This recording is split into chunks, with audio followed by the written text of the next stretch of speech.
Here's to the crazy ones, the misfits, the rebels, the troublemakers. Person B, state school, fair amount of job hopping, and odd jobs like cashier and singing waitress. But remember, both are qualified. So I ask you, who are you going to pick? The round pegs in the square holes. The ones who see things differently. My colleagues and I created very official terms to describe two distinct categories of candidates. We call A the silver spoon, the one who clearly had advantages and was destined for success. And we call B the scrapper. They're not fond of rules, and they have no respect for the status quo. You can quote them, disagree with them, glorify or vilify them. The one who had to fight against tremendous odds to get to the same point. You just heard a human resources director refer to people as silver spoons and scrappers. About the only thing you can't do is ignore them, because they change things. They push the human race forward. Which is not exactly politically correct and sounds a bit judgmental. But before my human resources certification gets revoked, let me explain. A resume tells a story, and over the years, I've learned something about people whose experiences read like a patchwork quilt that makes me stop and fully consider them before tossing their resumes away. While some may see them as the crazy ones, we see genius. Because the people who are crazy enough to think they can change the world are the ones who do. A series of odd jobs may indicate inconsistency, lack of focus, unpredictability, or it may signal a committed struggle against obstacles. At the very least, the scrapper deserves an interview. And about your interest in space and sustainable transport and solar energy. Where did all this come from?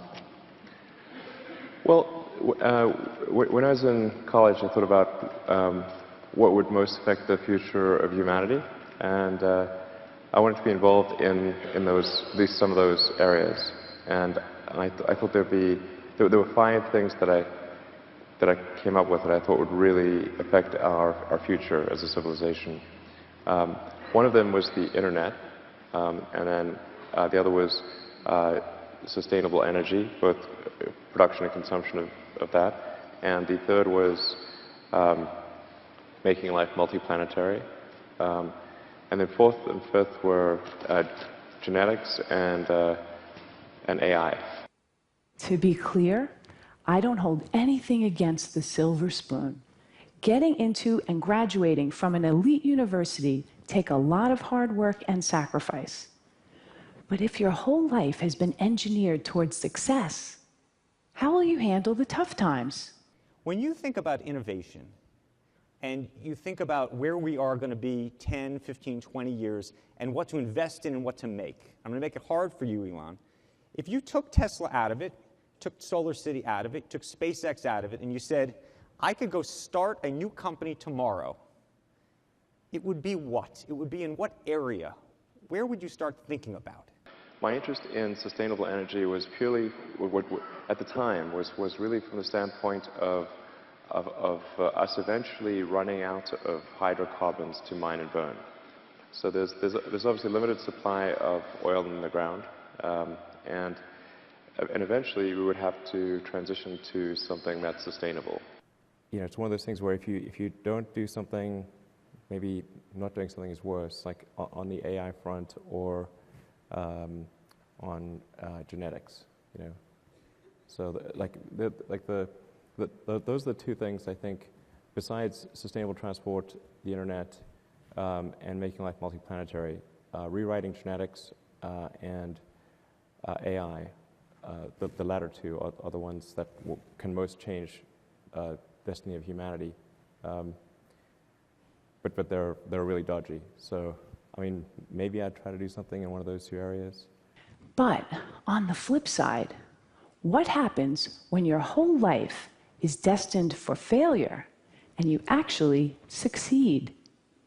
I want to urge you to interview the scrapper. And then over time it became apparent that there was actually an even more pressing concern, which is that we're quite materially changing the chemical constituency of the oceans and atmosphere. And the way that humanity has kind of grown up around the world is that we've put so many of our cities and settlements and towns right along the coastline, and the world is quite sort of delicate in these sort of chemical balance. As I met successful business people and read profiles of high-powered leaders, I noticed some commonality.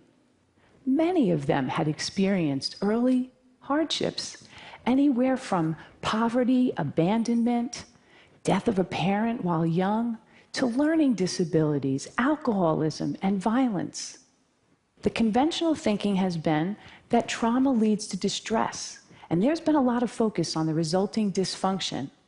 But during studies of dysfunction, data revealed an unexpected insight that even the worst circumstances can result in growth and transformation. A remarkable and counterintuitive phenomenon has been discovered, which scientists call post-traumatic growth. Along with AI. So You don't want to live forever so that you can actually get to Mars? I definitely don't want to live forever. How many years do you want to live? I don't know, 100 good ones. Take this resume. This guy's parents give him up for adoption. He never finishes college.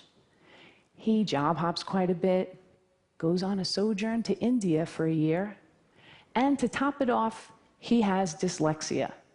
Would you hire this guy? His name is Steve Jobs.